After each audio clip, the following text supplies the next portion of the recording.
안녕하세요, 가치함입니다. 4월 25일 목요일 국내 시장이 마감되었습니다. 자, 오늘은 어제하고 완전히 반대되었던 시장이었던 것 같아요. 동시호가마저도 크게 급락하면서 코스피는 종가상으로 봤을 때는 어제의 상승폭을 모두 반납하는 흐름이 나왔습니다. 그래서 코스피는 마이너스 1.7%로 마무리되었고, 또 코스닥도 비슷한 흐름이 나왔고 결과적으로 마이너스 1%에서 마무리되었습니다. 그리고 시가총액 상위 종목들을 보면 어제 흐름이 좋았던 반도체 관련주라든지 2차전지 관련주들, 이쪽은 다시 한번 흐름이 좋지 못했었고요. 상대적으로 자동차 관련주는 그나마 선방을 했던 것 같습니다. 그리고 조금 더 넓게 본다면 금융주라든지 또 지주사, 삼성물산까지 저 PBR주는 나름대로 선방을 했었죠. 그리고 코스닥은 그동안 액면분할 때문에 거래 정지가 되었던 에코프로는 4% 이상의 좋은 흐름이 나왔지만 에코프로 BM을 비롯해서 대부분의 많은 코스닥 종목들 결코 오늘 시장 흐름이 좋지 못했습니다. 그래서 어제 크게 반등이 나왔지만 지금으로서는 V자 반등을 기대하기는 조금 어려울 수가 있고 오늘과 어제처럼 변동성 있는 장세가 계속 이어질 것 같아요. 그래서 그 점은 꼭 생각해 보시고요.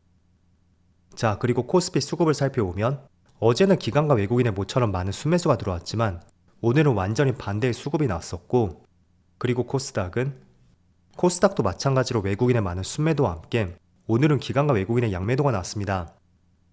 그리고 삼성전자 마찬가지로 기관과 외국인의 양매도가 나왔지만 그래도 외국인보다는 기관 쪽에서 보다 많은 순매도가 나왔고요. 하지만 연기금 쪽에서는 정말 한결같이 계속 매수세가 들어오고 있습니다. 또 SK하이닉스도 마찬가지로 오늘 기관과 외국인의 양매도가 나왔습니다. 반대로 현대차는 오늘도 외국인의 순매수가 들어왔고, 또 삼성물산도 마찬가지로 외국인의 연속적인 순매수가 이어지고 있습니다. 그리고 기아도 마찬가지로 오늘 외국인의 많은 순매수가 들어왔죠. 자, 그럼 이어서 주체별 매매 동향에 대해서 살펴보도록 하겠습니다. 4월 25일 외국인이 가장 많이 매수한 종목은 기아, 현대차, APR, LG노텍, 하나시스템 이렇게 순서대로 매수했고 자동차 관련주를 가장 많이 매수했습니다. 그리고 기관은 LG이노텍, 기아, HD현대중공업, 아모레퍼시픽, 포스코홀딩스. 일단은 LG이노텍을 제외하고 100억 이상 매수한 종목은 없는 것 같아요. 그래서 오늘은 매수보다는 좌측을 보시는 것처럼 굉장히 많은 매도에 집중을 했던 것 같습니다. 자, 이어서 해외 증시를 보겠습니다. 전날 다시 한번 미국 증시의 흐름이 좋지 않았어요. 물론 출발은 상당히 좋았습니다. 나스닥도 시가를 보면 0.7% 올라서 시작을 했었거든요. 그런데 종가상으로는 플러스 0.1%에서 마무리되었고 다우지수도 비슷한 흐름이었었죠. 그리고 S&P 500도 마찬가지로 종가는 보합이었지만 결코 시장의 흐름은 좋지 않았습니다. 그리고 반도체도 마찬가지예요. 시가는 거의 3% 가까이 올라서 시작을 했었거든요. 그런데 많이 밀리면서 결과적으로 플러스 1%였지만 흐름 자체는 좋지 않았습니다. 그래서 전날에 국내 증시가 크게 상승이 나왔잖아요. 그 상승분을 많이 반납하고 있다고 생각이 되고, 또 아시아 증시를 보면 니케이도 마이너스 2%, 대만은 마이너스 1.3%, 중국 증시만 보합세를 유지하고 있습니다. 그래서 하루 만에 다시 한번 시장의 분위기가 바뀌었다고 생각이 되고, 그리고 지금 장중에 나스닥 선물지수를 보더라도 아마도 미국 시장이 이쯤에 종료가 되었을 거예요. 그런데 그 이후에 1% 이상의 선물지수에 급락이 나왔습니다. 그래서 아마도 오늘 밤에 미국 증시의 흐름은 좋지 않을 거라고 판단이 되고, 일단은 이렇게 결정적으로 빠졌던 이유 중에 하나가, 사실 이유라면 여러 가지가 있겠죠. 그런데 미국의 대표적인 빅테크 기업 시간에서 메타의 1분기 실적 발표가 있었습니다. 자, 그런데 1분기를 넘어서 이번 2분기에서는 실적 전망치가 예상보다 조금은 못 미쳤고, 그 때문에 시간외에서 10% 가까이 급락하게 되었습니다. 정확하게는 15% 급락이 나왔죠. 그래서 이런 부분이 지금 나스닥 선물지수를 내리고 있고, 또 나아가서 국내 기술주까지 불안정한 시장의 움직임이 나올 수 있는 하나의 이유가 되는 것 같습니다. 자, 그런데 최근에 많은 기업들을 보면 몇 가지 걱정이 되는 재료들이 계속 나오고 있습니다. 특히 반도체 같은 경우에는 실적 전망치가 조금 내려가고 있고, 또 최근에는 HBM 조정론이 나오면서 엔비디아를 비롯해서 다양한 반도체 기업들의 주가에 타격이 오고 있습니다. 자, 그런데 저는 지금 현상을 하나의 재료로 명확하게 설명을 드릴 수가 있을 것 같아요. 그건 바로 금리 문제죠. 지금 시장의 전망들을 보면 계속해서 금리 인하 시점이 지연이 되고 있고, 또 심지어 금리 인상마저도 그 가능성이 점차 커지고 있습니다. 일단 옵션 시장에서는 올 초만 해도 금리 인상 확률이 10%였다면 지금은 20%를 넘어섰고, 그리고 선물 시장에서는 한 6번 정도 그 정도의 금리 인하를 전망을 했습니다. 그런데 지금은 만화에 2번 정도 할 것으로 전망을 하고 있고, 또 시카고 상품거래소 패드워치 많이 들어보셨죠? 그 패드워치에 따르더라도 올해는 금리 인하가 없을 것이라는 것이 무려 15%까지 증가했습니다. 그래서 그런 전망들이 계속 나온다는 것은 기업들의 밸류에이션이 계속 감소할 수밖에 없다는 거죠. 자, 예를 들어 주가를 산정할 때 PER, PBR 이 용어들은 한 번쯤 들어보셨을 거예요.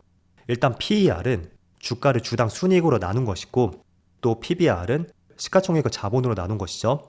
자, 그럼 이 밸류에이션을 산정하는 데 있어서 공통적으로 기업들의 이익 전망치가 담겨 있습니다. 자, 그런데 올 초만 하더라도 올해는 적어도 금리 인하를 3번 정도 할 것이라는 전망이 있었잖아요. 그럼 선행성을 6개월에서 9개월 정도 앞당겨서 본다면 하반기에는 충분히 금리 인하가 될 것이고, 많은 기업들의 이익 전망치가 올라갈 수밖에 없습니다. 그래서 그 올라간 이익 전망치가 지금 지수와 주가로 많이 반영이 되었다는 거예요. 자, 그런데 금리 인하를 하지 않고 나아가서 금리 인상까지 한다면 당연히 기업들의 이익 전망치는 내려갈 수밖에 없습니다. 그래서 지금 시장에 조정이 들어오는 것이고요. 대표적으로 반도체 업종들이 그 데미지가 가장 강력하게 반영이 되었다고 볼 수 있습니다. 결국 연초에 가장 선호했던 업종은 반도체였고, 주가의 상승도 가장 높았던 것은 반도체였습니다. 그래서 오랜만에 삼성전자에 어제 강한 반등이 나왔지만 오늘 다시 한번 크게 급락이 나오고 있고, 그 표면적인 이유로서는 반도체 이익 전망치가 생각보다 좋지 않을 것이다, 그런 이슈도 있고, 또 HBM 조정론, 앞서 기사를 보여드렸죠. 수많은 재료들이 계속 나오고 있습니다. 자, 그런데 그런 내용들이 나오는 결정적인 이유 중에 하나는 바로 금리 인하가 계속 지연이 되고 있고, 나아가서 금리 인상 가능성도 올라오고 있는 만큼 그런 경우에는 기업들의 이익 전망치가 계속 내려갈 수밖에 없거든요. 그래서 지금의 현상을 명확하게 하나로 설명을 드리면 금리 이슈, 저는 그게 거의 90% 이상을 차지하고 있다고 생각이 되고, 때문에 이런 노이즈가 조금은 해소되기 위해서는 우리도 지금 시장을 부정적으로 보고 있잖아요. 그 생각이 조금은 줄어들 필요가 있겠죠. 대표적인 일정들로서는 제가 국내 시간으로 표시했어요. 미국의 1분기 GDP 속보치가 발표가 되는데 이게 아마 내일 새벽에 발표가 될 것입니다. 전망을 하는 것은 2.4%예요. 이것도 예상치를 상회하게 된다면 정말로 하반기에 금리 인하 시점이 더 지연될 가능성이 있고, 또 토요일 새벽에 그때는 미국의 PC 지표가 발표가 되죠. 그것도 금리와 관련해서 참조해 볼 수 있는 중요한 데이터가 될 것 같습니다. 그리고 다음 달 노동절 5월 첫날에 FMCA가 있습니다. 여기에서 연준은 또 어떤 입장이고 또 어떤 생각을 갖고 있는지, 그런 데이터들을 모두 확인할 필요가 있다고 생각이 됩니다. 그래서 하반기에 금리 인하 시점이 지연이 되는 건 알겠지만 그 지연되는 시점이 어디에서 브레이크가 걸릴지, 그런 것도 우리가 한번 유출해 볼 수만 있다면 본격적인 시장의 반등이 나올 수 있는 변곡점을 찾아볼 수 있다고 생각이 돼요. 그래서 지금은 메타의 2분기 전망치가 예상을 밑돈다든지, 또 HBM 조정론, 이런 기사가 계속 나오고 있지만 그 앞면에는 바로 금리 인하가 지연이 되고 있고, 또는 어쩌면 금리 인상까지도 갈 수가 있다, 그런 배경이 있기 때문에 이런 기사들이 나오는 것이고요. 자, 잘 생각해 보세요. 지난 2022년 그때 정말로 시장이 좋지 못했습니다. 1년 동안 주가에 하락이 나왔잖아요. 그런데 2022년에 자동차 기업들, 현대기아차의 실적은 굉장히 좋았습니다. 자, 그런데도 22년 차트를 보면 잠깐 반등이 나오긴 했지만 1년 전체를 보면 시장은 내내 흘러내렸거든요. 결국 아무리 실적이 좋다고 해도 그 실적을 뛰어넘을 수 있는 거시적인 시장의 분위기들, 그게 훨씬 중요하다고 말씀드리겠고, 그런 관점에서는 지금 시장을 어둡게 볼 수 있는 금리 인하 지연 이슈, 그 노이즈가 충분한 시간을 갖고 해소될 필요가 있다고 생각이 됩니다. 그래서 상반기에는 물가 지표가 중요성이 조금은 떨어졌다고 판단이 되었지만 지금은 다시 중요성이 올라갔다고 생각이 되거든요. 그래서 내일 아침에 미국의 GDP 발표 한번 참조해 보시고, 또 그 다음 날에는 PC 지표까지, 이러한 지표들의 시장이 계속 노출이 되고 확인이 될 때 그때서야 금리 이슈도 조금씩 줄어들지 않을까, 이런 생각을 갖고 있습니다. 그래서 대전제는 지금 많은 기사들이 나오고 있다고 해도 결국에는 금리 인하 지연 이슈 또는 금리 인상 이슈, 이 두 가지로 모든 것을 다 설명드릴 수 있다고 생각이 됩니다. 물론 그래도 다행인 것은 코스피가 한 차례 저점을 다졌다고 생각이 되거든요.